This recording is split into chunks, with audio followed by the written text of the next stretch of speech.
Thank you, Fred.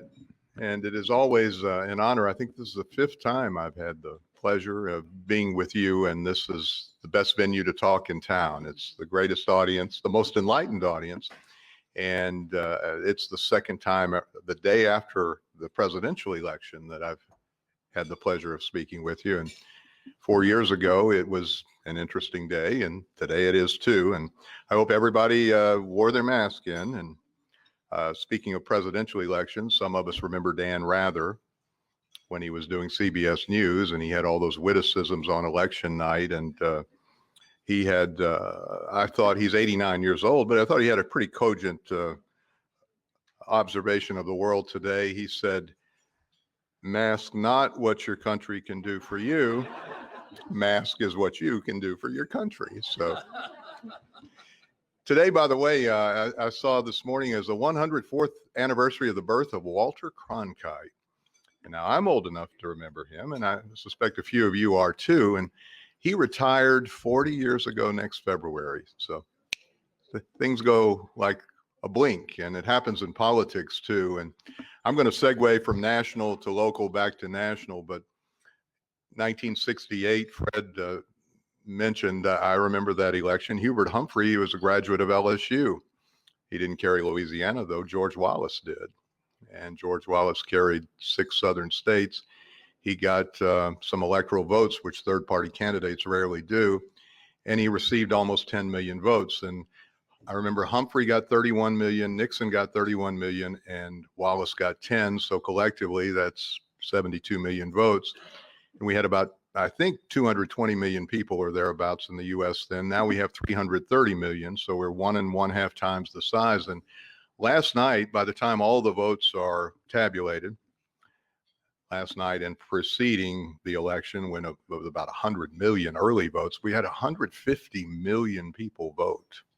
So if anything else, we are better citizens when it comes to voting, because on a percentage basis, more of us are voting than we were in 1968. And think of all the turmoil in the world at that time with Vietnam and the civil rights era, 2 assassinations of major players in the world, Martin Luther King and Bobby Kennedy in 1968, and yet the turnout was not what it is today. So that's a good thing. And I think some are questioning whether 77-year-old Joe Biden and 74-year-old Donald Trump are the best we can provide, but that was basically the choice. And in Louisiana, we chose Donald Trump. He got 58% 4 years ago. He got 58% last night. And Donald Trump, like many other Republicans, is popular in Louisiana, at least with a majority.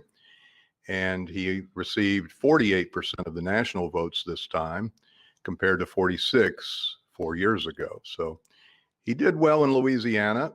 He didn't do so well in East Baton Rouge Parish. He got fewer than 44%. I've mentioned here through the years that Baton Rouge has evolved from a red hamlet to a blue dot in a red sea. And last night, Joseph Robinette Biden Jr. received 56% of the votes in East Baton Rouge Parish.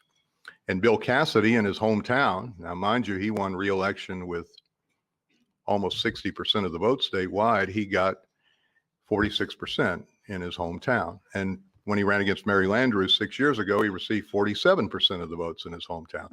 This parish has voted for Hillary Clinton, for Barack Obama twice, and now for Joe Biden. So when there is a viable Democrat on the ticket, the Democrat is most likely going to win a race against a viable Republican in East Baton Rouge Parish. But statewide, it's a different story. For 9 consecutive elections between 1972 and 2004, Louisiana was one of only a couple of states to vote for the winner every time, from Nixon in 72 to 2004, George Bush's second term. But since then, we were wrong with Obama twice. We were right with Trump, although Trump did not win the overall vote. And this time around, we'll see. And we'll talk about that in a bit. But of course, we did have some local elections of importance. The mayor's election is now in a runoff. Sharon Weston Broome received 48.13% of the votes, and Steve Carter ran a distant second at 20%. And so he is in a runoff with her, and you've got to think he has a fighting shot. But remember, we are a blue parish, and we have not elected a Republican mayor in 20 years, and that was Bobby Simpson, and he was a one-termer. So Sharon Weston Broome has to be considered the overwhelming favorite in the runoff, but the turnout will be different. The election will not be the same as it was last night. And 4 years ago, when her opponent was Bodie White, both Sharon Weston Broome and Bodie White received fewer votes in the runoff than they did in the primary with all those other candidates in the race, John Delgado and Denise Marcel and Smokey Bourgeois and Daryl Gissel. They all got substantial votes. So the overall votes went from 190,000 to 115,000 in the runoff. So we about a 40% decline. So the race will be different. And I know the mayor takes being complacent at her own risk. She will run a viable campaign, a strong campaign. And Steve Carter, of course, is known by a lot of people. He's popular. And he probably will come within 10 points and maybe even get closer. But winning it will be a huge lift for Steve Carter, who is a guy who's from Baton Rouge. And Sharon Weston Broome is a native of Chicago, but she has spent her adult life here. And she's had a stellar career. She was the number 2 person in both the House and the Senate in both chambers, the only person in Louisiana history to do that before she became mayor of our parish. And I know she's been gracious enough to speak to our club, and we appreciate that. But I think that's the way the mayor's race is going. But just to show how conservative the state is compared to East Baton Rouge Parish, the anti-abortion amendment last night got about 2/3 support statewide. It was defeated in East Baton Rouge Parish. And that tells you something. We have, of course, we have a sizable minority population, but we have a lot of college people, intellectuals who tend to be more progressive or liberal, and collectively they make up a majority of the parish. So I think in the future, we're going to see more Democrats running in races like sheriff. You know, Sid Gautreaux ran as a Democrat. He had the whole Democratic machine behind him when he defeated Greg Ferries, and then he promptly became a Republican. There was really no reason for him to do that because Baton Rouge is a blue parish, and it was evolving as such back then. But 1996, when Woody Jenkins ran for the U.S. Senate in his hometown, he carried Baton Rouge against Mary Landrieu. It was close, but he did win here. He would not do so today. He would be defeated soundly. John Bell Edwards got over 2/3 of the votes in East Baton Rouge Parish against both David Vitter and Eddie Risponi. And he was running against Risponi in Risponi's hometown. So we tend to, as a people in this parish, we tend to prefer candidates who are not as conservative as the rest of the state prefers. But there's no doubt that our state is wildly conservative when it comes to not only our national politics, with whom we vote for president. Bill Clinton's the last person to carry Louisiana in a presidential election as a Democrat. And the only Democrat standing in statewide office is Cedric Richmond, the congressman from the New Orleans area and North Baton Rouge, by the way. And of course, we've got the governor, who twice has won, and probably he would admit that twice he's been the beneficiary of having an opponent he could defeat. And the next big races we'll be looking at are the 2022 Senate race with John Kennedy. And it would not be unsurprising if John Bell Edwards got in that race, because it would be a free shot for him. He could run for the Senate. Even if he loses, he's still the governor for another year. And if he wins, he's a U.S. senator for 6 years, and he's term limited, so he can't run for a third consecutive term as governor. So I wouldn't be at all surprised if John Kennedy had a big challenger in John Bell Edwards, but Kennedy would be the favorite because of the way our state votes traditionally in statewide races. And in Louisiana, we haven't had a hotly contested Senate race in a while. And really, Cassidy beating Landrieu was the last one, and he got 56% of the votes. So Edwards would be the kind of candidate who might be able to get closer and might even be able to pull an upset. Generally, candidates like Edwards, if he were to run, benefit when the person in power is from the other party. And the great irony is that if Edwards does this, and I know he's got people pushing him to do it, he would be probably better served as far as winning the election if Donald Trump were the president rather than Joe Biden, because he could run against Trump and Kennedy But if Biden's the president, what's he going to do? Bring him in here to campaign for him? Probably not. I don't think we'll see Kamala Harris, the vice president, in here either. So that's 2022. And then 2023, we're going to have a real love fest for governor. But it would be nice for those of us in the media who rely upon advertising if we had a contested Senate race. Last night in North Carolina, a state that's about twice our size, Tillis, the Republican incumbent, held off Cunningham, the Democratic challenger, and Tillis was expected to lose. It was close, but he won. $300 million was spent on that race, the most expensive race in the history of American politics, independent of the presidential election, for a Senate seat in North Carolina. And the Democrats pumped in about $100 million to defeat Lindsey Graham and didn't even come close. Lindsey Graham won handsomely in South Carolina. And the Democrats did not gain any real seats in the Senate. There's right now two gains and one loss, so a net of one. They actually lost seats in the House. And it's a theory that I have, and it may be right, may be wrong, but both President Trump and President Clinton were impeached, and both of them in the next election did better as far as their party than anticipated. Democrats gained seats in the House and the Senate in 1998.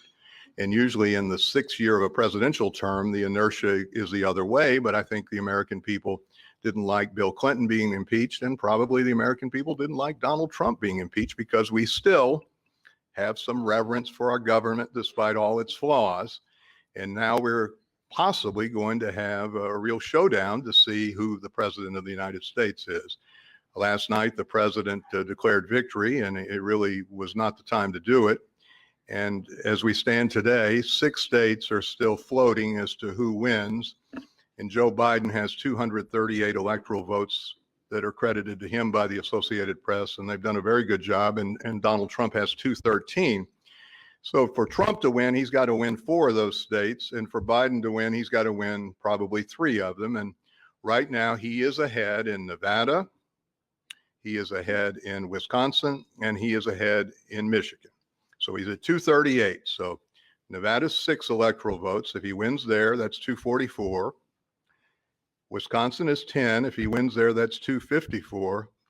Michigan, 16 electoral votes. If he wins there, that's 270. 270 is what it takes to win the election. So we could end up having a 270 to 268 verdict when it comes to the presidency of the United States.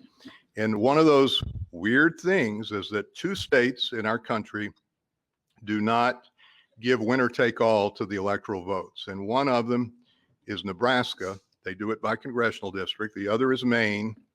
And last night, Biden did something that Democrats usually don't do. He won a congressional district in Nebraska. So he got 1 electoral vote out of Nebraska. If that were not the case, then we would be looking at a potential 269 to 269 tie, in which the race would go to the U.S. House of Representatives, which is controlled by Democrats, but on a state-by-state basis. Republicans have more states than Democrats do, so quite likely if it went to the House, the president would be Donald Trump. But one thing this will do, if it turns out to be 270 to 268, it will not make Pennsylvania the focal point. And there's already legal challenges to what's going on there based on whether or not the votes, the ballots, the mail-in ballots got to the polling place on time. They've been given a 3-day window, but that is under a challenge. And it's not unusual, by the way, to count ballots after an election is over. We've done it for a generation or more with military people, like soldiers in Afghanistan. If they have a vote that's postmarked before election day, it's counted, even though it might arrive in the U.S. a week later. And that's been the case. And this is not anything particularly unusual, but we had a lot more people vote early for obvious reasons. And about 100 million of us did. I voted yesterday and breezed right in. And I think it was because everybody had already voted early. But it's going to be fascinating to see what happens in the next few weeks and how our country handles it and whether there will be violence in the streets. We had Nordstrom board up all 300 of its stores all across the country in anticipation of violence in our country based on the results of the presidential election. But Donald Trump is definitely the candidate of this region, not just Louisiana, but this region. He probably will hold on in Georgia, although that's getting really, really tight. But let's say he wins Georgia. That means he will have two elections in a row carried all 11 Southeastern Conference states. From Florida to Missouri to Texas to Louisiana, go down the list, all of them Trump states. 2 elections in a row. Those states, the 11, have 148 electoral votes.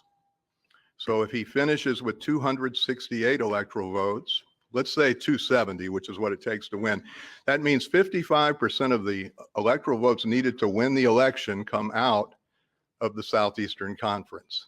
And he owns the SEC. And that was on display at the Superdome January 13th when he came out on the field, and everybody cheered. He got the biggest roar of the night because even the Clemson people and the LSU people agreed on something that night, and that was their devotion to Donald John Trump. And you know, Coach O, who's a good guy and had the greatest season any coach LSU ever had, he's not a political guy. He didn't register to vote until last year when he was 58 years old. And he registered to vote for his Democratic buddy, John Bel Edwards. Well, he goes to the White House and he buddies up with President Trump. And then he doesn't think anything. He goes on Fox News and all but endorses President Trump, and didn't realize that his players might not have the same opinion as all those fans in the Superdome on January 13th. And the players actually walked out on him in a meeting, and maybe that's why LSU is 2-3 in football, is that they definitely don't look like the same team as far as morale this year as they were a year ago. So politics in many ways has tentacles that go far and wide, and maybe it's infiltrated the LSU football team. But they play Alabama a week from Saturday, and if he wins that one, then everything is hunky-dory again. I think LSU would rather go in this year 1-9 and beat Alabama than go 9-1 and lose to Nick Saban. So we'll see what happens. But Louisiana is a state that is fascinating in its politics. We've had some amazing characters through the years. And 2023 shapes up as a race in which we'll have a cast of thousands running.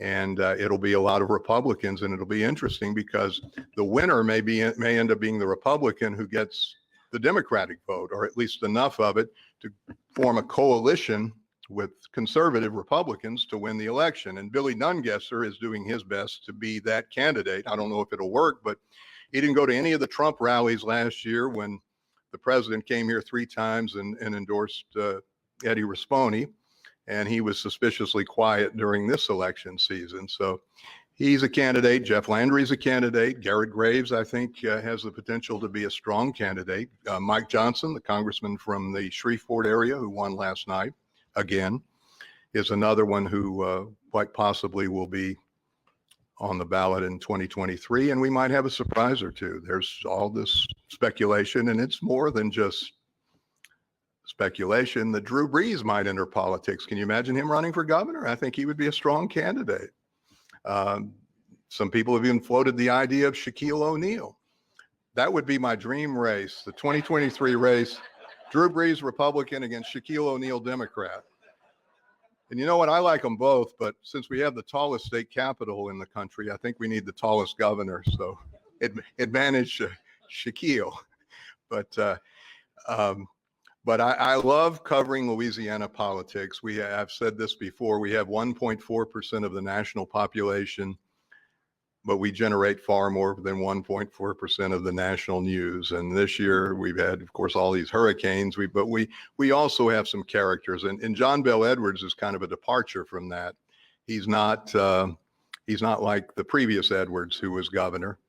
But it's funny, last night when I was looking at the Cassidy race, he got right at 60%. Adrian Perkins, the mayor in Shreveport, got 19%.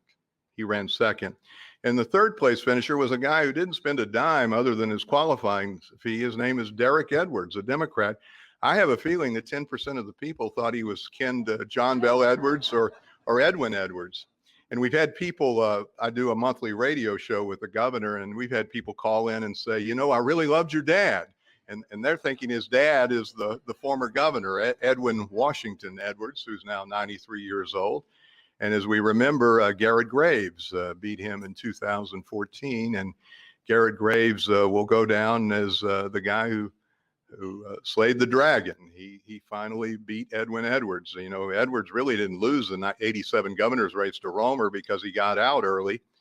And this time he did go to the post and he lost. But the way that district is drawn is obviously a case of gerrymandering, and it gets back to East Baton Rouge Parish being a Democratic stronghold. If the district included just East Baton Rouge Parish and maybe West Feliciana and West Baton Rouge, it would go to a Democratic candidate for Congress. But instead we have this weird gerrymandering where Cedric Richmond of New Orleans also represents North Baton Rouge. Now go figure that.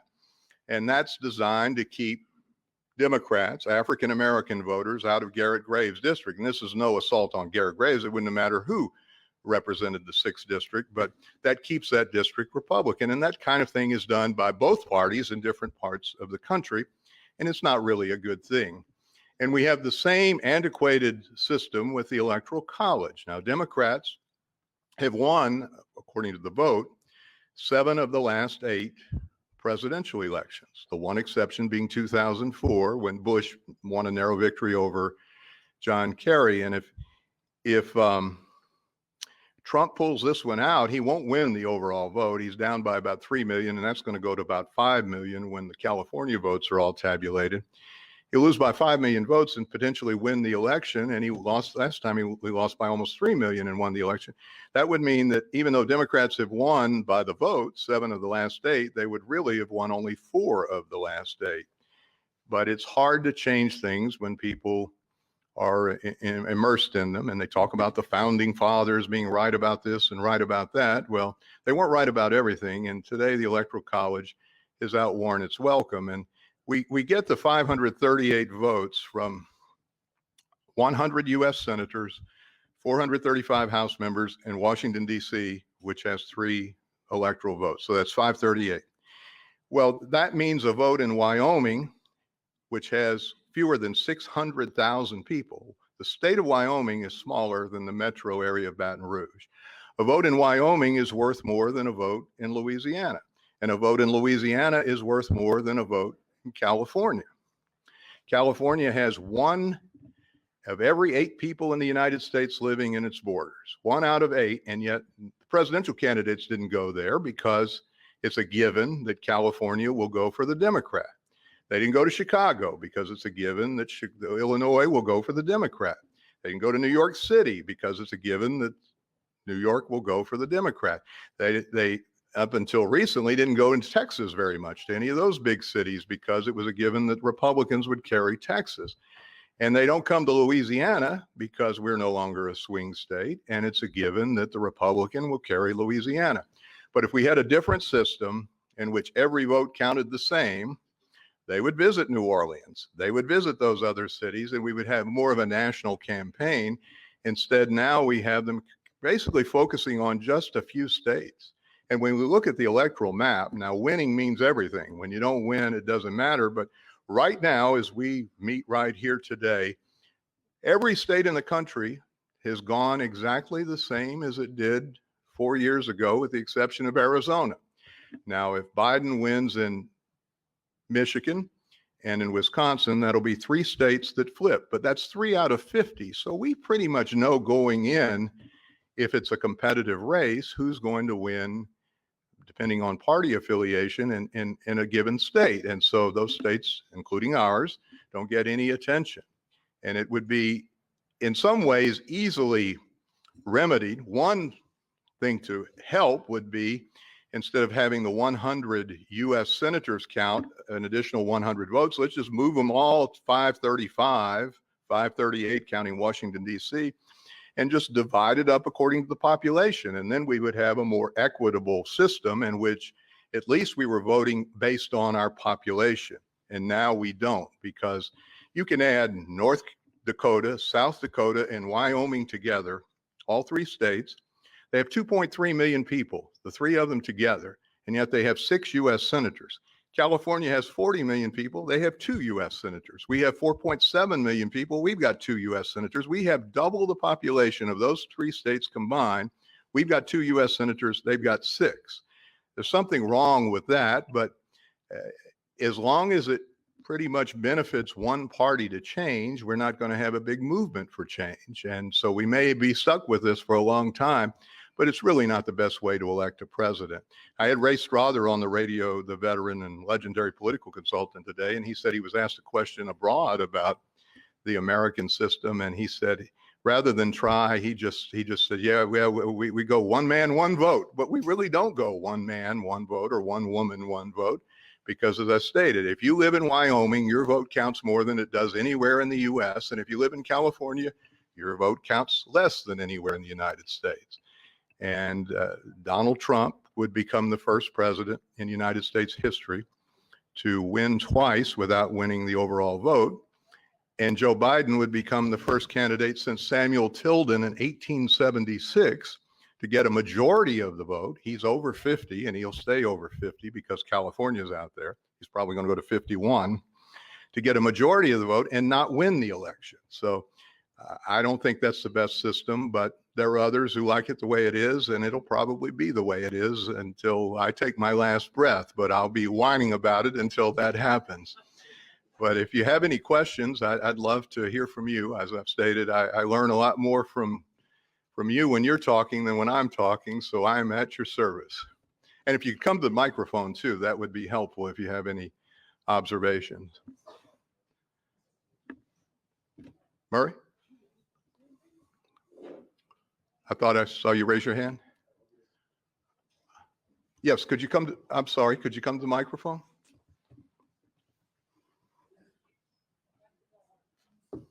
It's in the middle of it. Right here. There's a button in the middle, a little further down. The green light. Just wondered if you'd like to speculate on the ambitions for the future for Adrian Perkins.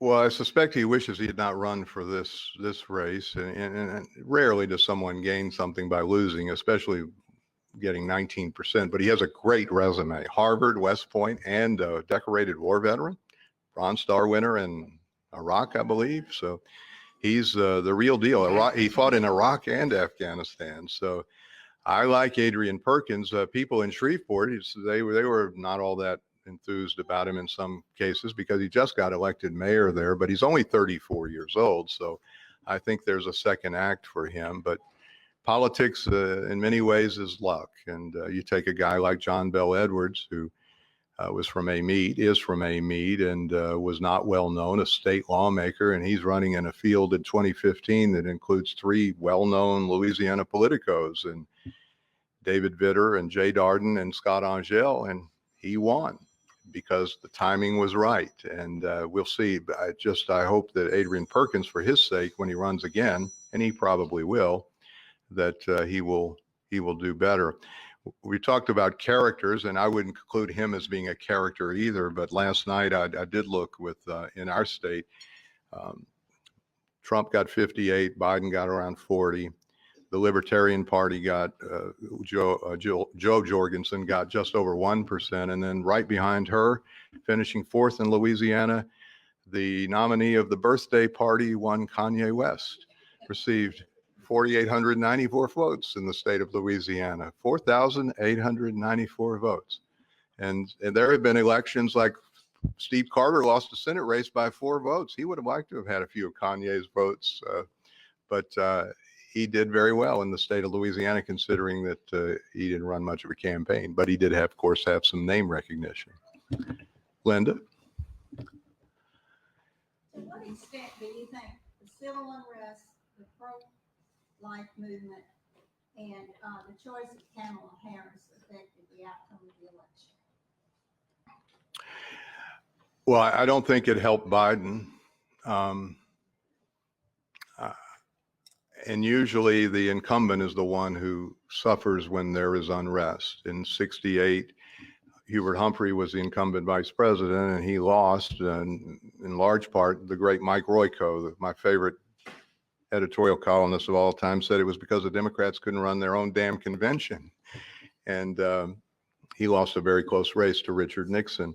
But this time, Trump is still considered the outsider 4 years of being president of the United States, and he is still considered, and I think even by people who don't like him, he's considered the outsider, and he didn't get the blame for what was happening in our streets, and he deftly accused the Democratic mayors, in most cases we are talking about cities run by Democrats, of falling short of protecting their people.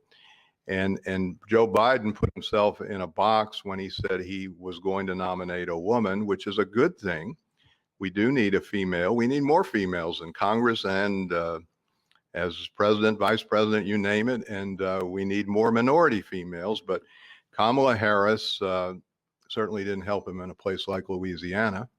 And just from a pragmatic standpoint, he would have won going away if he would have chosen somebody like Joe Manchin, a conservative Democrat from West Virginia, as his running mate. But he didn't want to do that. He wanted to be inclusive. And in truth, Kamala Harris does represent the Democratic Party and its goals and objectives far more than Joe Manchin. And she's just as, if not more qualified. Manchin was the governor of his state. But there's nothing unqualified about her, but the vicious nature of the campaign against her was unseemly. Trump's son put out a tweet calling her, saying she was a horrendous choice, W-H-O-R-E. The head of the minority outreach for the Louisiana GOP, I'll name his name, Senator Elbert Guillory, he put out a release referring to her as, quote, Chlamydia Harris. And that kind of stuff just has no place in a civilized society. And I can't see how that helped Trump, but that just shows you the kind of attacks that were launched against her for no good reason. It's unfair. And many, of course, believe that if Biden's elected president, he'll be 78 on November 20th, 16 days from now, when Smiley Anders turns 83. Joe Biden will turn 78. I don't think he's senile. I think he's old, though, and he's had a brain aneurysm. And being president is not a low-risk occupation. Sure, he could die in office, and she would be the president. And that's why I think Donald Trump, by the virtue of the fact that he lost close, if he loses, and he could still pull it out, but I'd say right now there's about an 80, 85, maybe 90% chance that Biden will be the president. But Trump's not going anywhere. He is the Republican Party, and I think he runs again in 2024.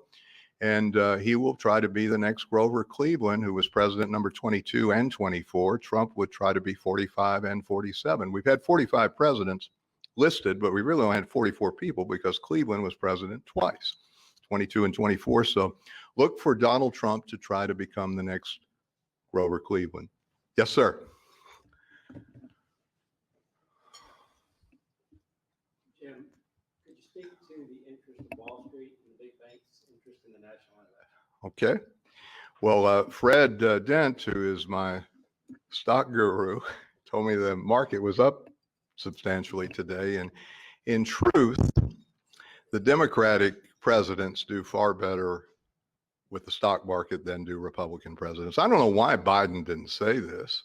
I mean, the Dow's like right now, like 28,000. It's gone up 40% in Trump's term, 40%, which is good. That's 4 years. Under Obama, it went up 148% in 8 years. Under Bill Clinton, it went up 228% in 8 years. The three best presidents in the history of this country in the stock market are Bill Clinton, Barack Obama, and Franklin Delano Roosevelt.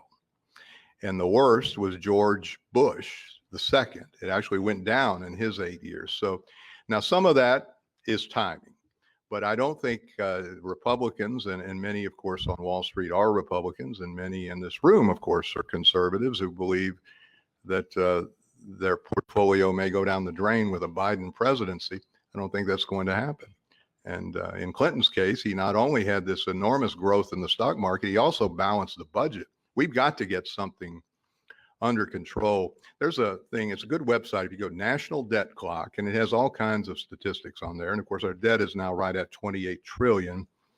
But we have 330 million people in this country, 330 million people, and only 124 million of us pay taxes. And it's not just the so-called freeloaders who are not paying taxes and the retirees and the young people who are too young to work, be in the workforce. It's people like the President of the United States who didn't pay taxes for 10 or 15 years who find a way not to pay taxes. And if you're a billionaire and you're reaping the harvest of the wonders of this country, you ought to be paying taxes. And the president could say, look, I was a businessman. I was just beating the system. I was doing what everybody else does. Well, he had 4 years to try to change it. And I don't think he did. And we have an enormous deficit. It's going to be over $3 trillion this year, $3 trillion in 1 year. And we cannot sustain this over a long period of time. And that's why Biden, he got the hell beat out of him by saying he was going to raise taxes on people making over $400,000 a year. Well, how in the world are we going to get anywhere close to a balanced budget if we don't have people paying taxes? And right now, 124 million people are paying not only taxes for themselves and what they benefit from our country, they're paying for another 206 million people, like our president, who don't pay taxes. And that's just not right. Not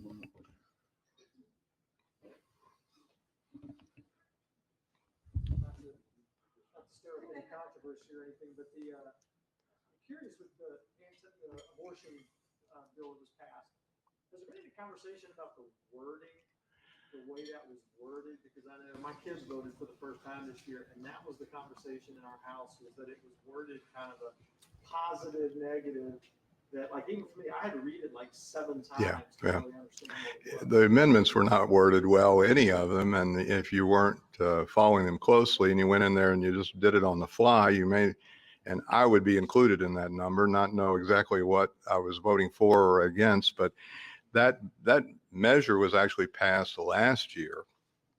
And it was put on the ballot this year. And I think the real reason, and this is me, I think the real reason why they waited a year to do this was that John Bel Edwards, who's pro-life himself, he never made a vote that's pro-choice, but he did not want that on the ballot when he was running for governor because it would stir up conservatives to get out and vote.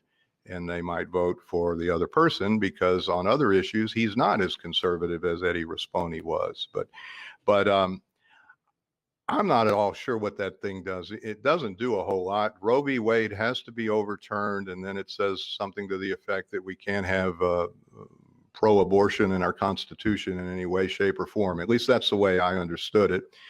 But first, Roe v. Wade has to be overturned, and we've had 47 years, and it hasn't been overturned. We do have a new Supreme Court, so it might be. And you talk about how that would be a game changer in American politics, because it's always easier to be on the outside trying to change something and using that as an inertia to galvanize votes. And Republicans have been very good at this, and I think in most cases sincere about their opposition to abortion. But 25% of Republicans are not pro-life, they're pro-choice. And if that issue suddenly becomes such that we have abortion banned throughout the United States, then the Democrats will have the issue and will probably use it. I'm sure they will, as just as vehemently and relentlessly as the Republicans have. So, but the measure right now does absolutely nothing, but it did get almost 2/3 support. But as I stated, it was defeated in East Baton Rouge Parish, which says something about our state and our city. And that's where we started. So on that note, I think I'm getting the cue to finish up, but thanks for being here. Thanks, Jim. Thanks, Jim. Meeting adjourned.